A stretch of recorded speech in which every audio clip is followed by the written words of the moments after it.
and welcome everyone to Ruslan Bortnik channel. We had a little break and now we're back to discuss again what's happening in Ukraine and around Ukraine and provide you the best weekly updates. I'm here today with Ruslan Bortnik. Ruslan, thank you for finding time to join me today to give our people a little bit of information about what's happening. Thank you, James, for such a great ability to talk with people, and thank you a lot for such a help to discover around Ukrainian topics. Yeah. I think we have breaking news. It's been a week, but it's still fresh. It's still interesting. What's happening in terms of the counter invasion from Ukraine towards the Russian territory? It's been a little bit over a week. I think maybe we can discuss post-fact what's happening there, what have they achieved, how does that influence the battle in general, and what could potentially come out of it in terms of the positive outcomes and the negative outcomes as well.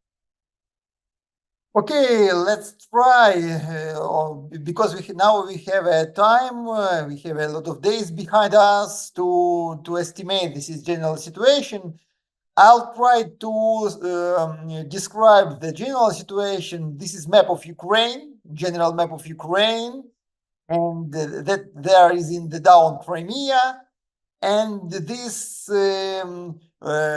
gray line, it's a border line between Ukraine and Russia in the east, and between Ukraine and Belarus in the north.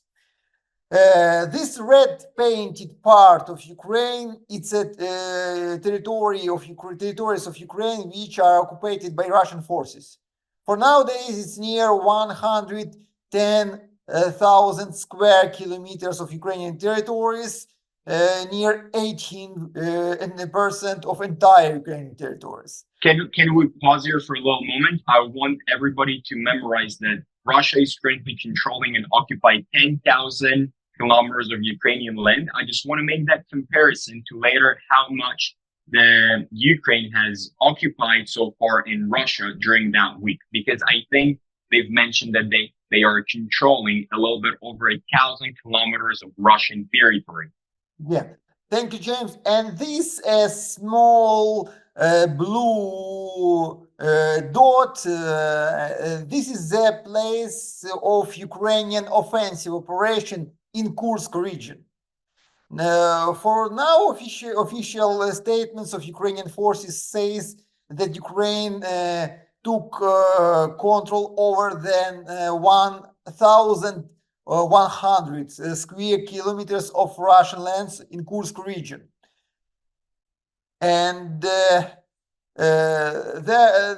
are more than 80 settlements in this region, and one small city, Sudzha, which called Sudzha, which is inhabited by more than 5,000 people in this city. After first almost 10 days of this offensive operation, Ukrainian forces still continue this offensive operation, and they continue to step forward in different directions, especially. So they're still advancing in terms of the official statements that they provide. Yeah, they are still trying to advance deeper in Ukrainian land, in Russian lands, sorry, to the Kursk, the major city of this region, and to the another small city, small directions. But now this move is much slower than it was before in previous day. It looks like the general situation in this region is near the stabilization and near the forming of the stable battle line between the sides. Moreover, somewhere Russian forces are trying to make a counteroffensive operation in this direction, for example, in this direction, for example. And Russia now is preparing huge reserves around these territories to prepare a big counteroffensive operation. Can we stop here for a moment? I just have two questions. In terms of the map, we can see here that there is a part that is in in a blue color, and there is a bigger part that has a little bit of a gray shade color. What's the difference between them? Is the blue color fully controlled by the Ukrainian army, and the gray is a little bit more of a bluer, where things are not stable yet and we don't know who's exactly positioned where? Gray zones, contested areas, contested between the sides. They are not. There is no stable control from any of the sides. It's contested. That's where they're currently fighting. Yeah. Because this Ukrainian offensive operation is something new. It's offensive operation or in maneuvering war. Ukraine is not willing at the beginning to control as much territories as it was possible. Ukraine was willing to go through Russian lands as deep as it was possible. By the roads, by the special investigation and researchers units, by the rangers. So what is their goal? Where are they trying to get it? They just want to go as fast as possible. To make all the lands unstable, and to use all this general situation for the few reasons. The first reasons, it's a game changer reason.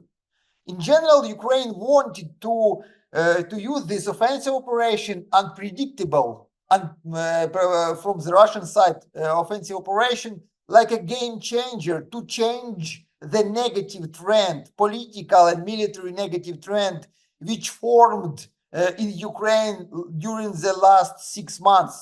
I'm talking about the old days Russian offensive operation in Donbas front, which we were viewing in our previous vlogs.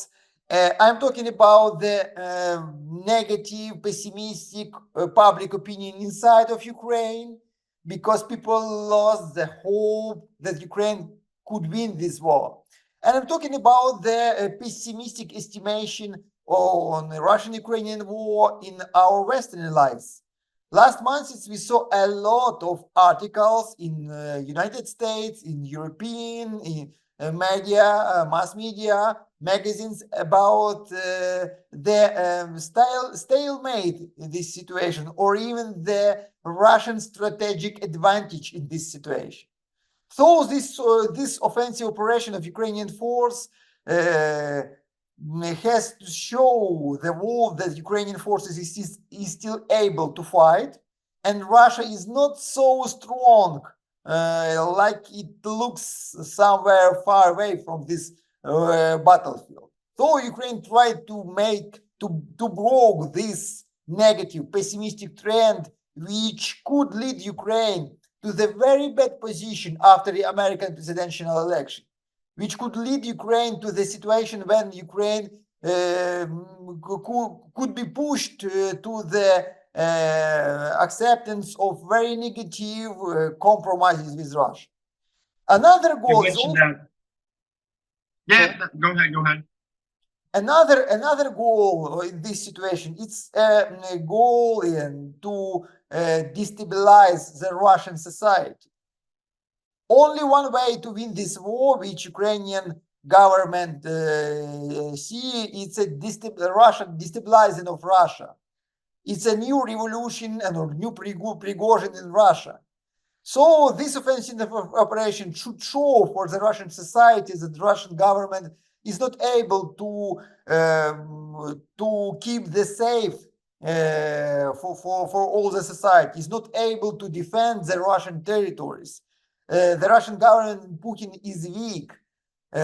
It's also very important political and military approach to win this war. And of course, there are a lot also different others reasons it's an attempt to stretch Russian reserves and to move them from the Donbas front to this area. It's also an attempt to make economical damage for Russian Federation, because for nowadays more than 200,000 Russian refugees now in Russian lands, in this situation. There are a lot of different others, political and military reasons, but only two of them are are the the main main. ones. Yeah. So I think we can name here, at least for perspective, what's happening in the moment. The first one is that Ukraine is trying to change its internal political perspective, that people were, being more pessimistic, like you've mentioned, losing their hope, etc., etc. Right? So I think that kind of like breaks that trend. The second is that they want to show power to their Western allies to keep getting sponsored, to keep getting the finances, keep getting the help and everything and so on. I want to focus on the third one that you've mentioned, that one of the goals, one of the achievements that so far they actually have achieved is to show that Russia is not as strong as they were trying to portray in the past 6 months, with a very stable front line for the Russians, and they were slowly advancing. And this is my question. How could Ukraine break through Russian border in the first place? Why Russian border wasn't prepared on the border between Ukraine and Russia for any potential threat from the Ukrainian side? How they could have actually surprised Russians and maneuver and advance so fast. And I even want to add on top of that, let's say they have succeeded to cross the border and start advancing. It's been almost 10 days or a little bit over. They're still advancing. Why Russia is not able to stabilize fully and localize Ukrainian advancement? I remember that in previous chat, we talked that Russia is potentially planning on that border to advance to start a new counteroffensive attack in the Sumy region, in the Kharkiv region. So they had reserves that were situated there to potentially start an extra counteroffensive over Ukraine. Why couldn't they use those reserves to stabilize it? Or maybe they haven't had them. Like, what's happening? How could Ukraine succeed so much in so little time? Maybe because the best Russian force is now in Donbass.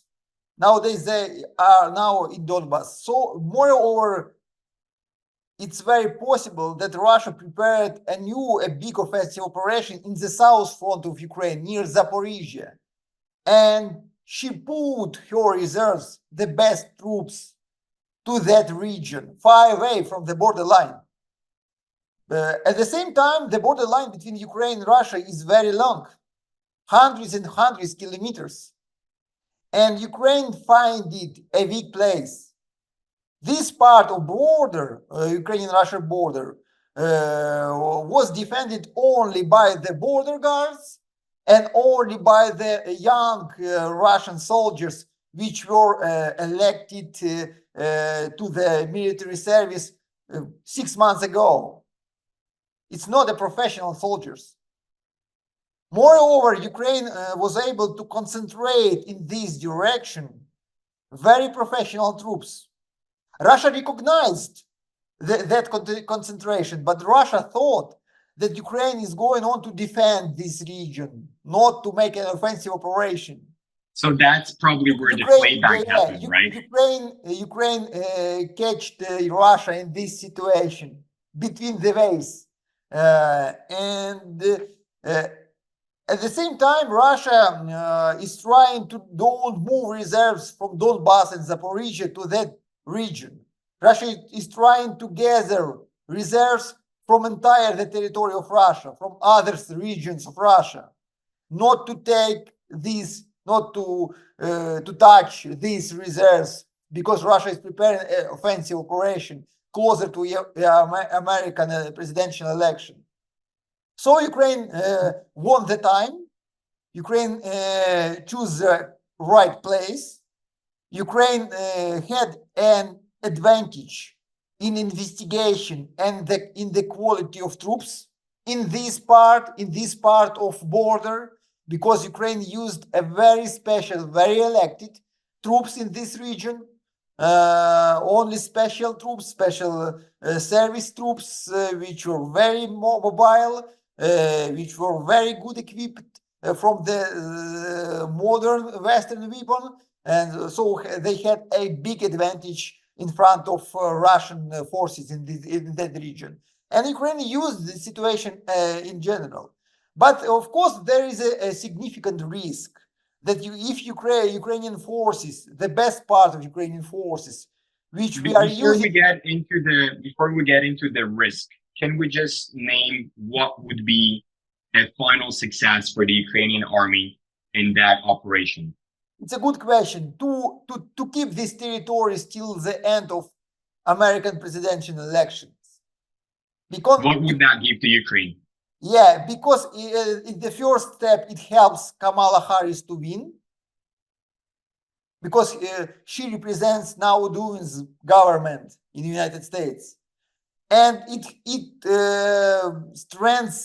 will strengthen Ukrainian negotiation position in the future, in the face of new United States administration. It will be look like Ukraine is not weak. Ukraine is very strong. So you have to take into account the Ukrainian will and the Ukrainian goals in this situation. No one will be able to push Ukraine to some kind of difficult compromises with Russia, about which Western mass media wrote a lot of articles last months. So this is only a political reason. The main reasons for this operation, because from the military side, we are not able to go to Moscow to block the Russian government or something like this. We are able to make only a political strike, a reputation strike to the Russian forces. But there is a significant risk. If Ukraine will lose these territories very fast, for example, for a few weeks, for the next few weeks, and it means also we will lose a lot of reserves, our best troops in this fight, in these territories. It could worsen in Ukrainian situation in general, the battlefield, because we can lose very necessary reserves for the other parts of our battlefield. Because Ukraine wouldn't have its elite forces to localize and stabilize the fight if the Russians will advance. It can lose. It can lead the situation to that we can lose a lot of areas, lands in Donbass and other parts of the battlefield because of absence of reserves, which we are spending in this offensive operation. So it's the time is very important, and the ability of Ukrainian forces to keep these territories, to defend them, very extremely important. Russia is preparing counteroffensive operation. Russia is gathering reserves from entire the Russian lands, even from the Far East region, from the South Asia region. Russia is preparing a big counteroffensive operation. Russia will try to cut this problem. I think we have a clear picture, white picture, what's happening on the front line, what are the goals, what are the risks. I want to make a little close up out of that situation. For the past 2 years, we've heard over a dozen times the main Russian officials talking about nuclear threat. They have threatened Ukraine, they have threatened the West, they have mentioned it countless amount of times, and they have mentioned that on many different reasons. And I think what's unique about this Ukrainian advancement into the Russian territory is that this is the first time where they could have an actual credibility to mention that they have nuclear power and they're not afraid to use it because someone is actually advancing into their recognized national territory. But so far, unless I've missed something, all those people, the official people from the Russian parliament, they haven't mentioned anything. They're not saying that they're going to drop a nuclear bomb.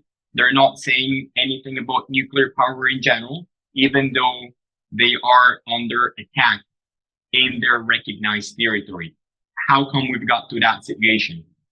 It's a very good question, because we all remember how many times Medvedev and other Russian political representatives threatened Ukraine the main officials countless amount of times. Yeah, many times threatened Ukraine to use against Ukraine the nuclear weapon. Not now, but maybe it happens because now official positions or position of Russia is some clever, and they are preparing something very strange, maybe very horrible even.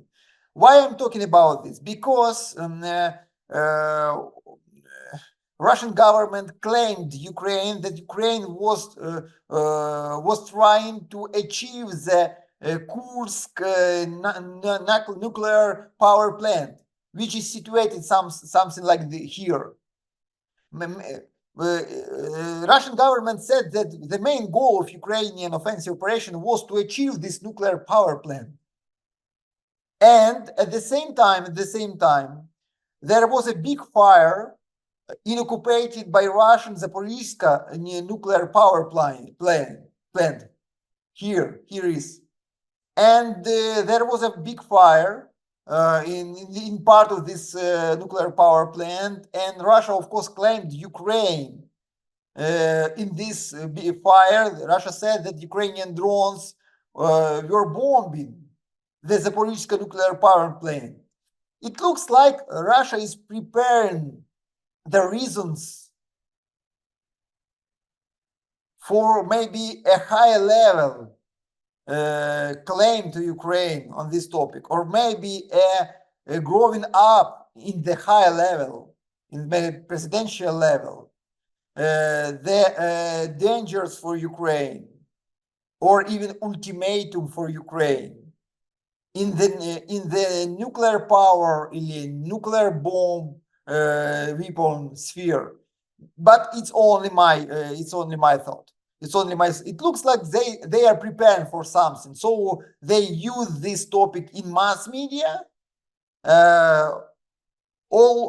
For example, all Ukrainian soldiers which were captured during these offensive operations, when they are talking with Russian mass media, of course they are reading some kind of written words for them. Script. Yeah, the scripts. Yeah, you're right, absolutely. Yeah. And they are saying that we were going to achieve the Kursk nuclear power plant.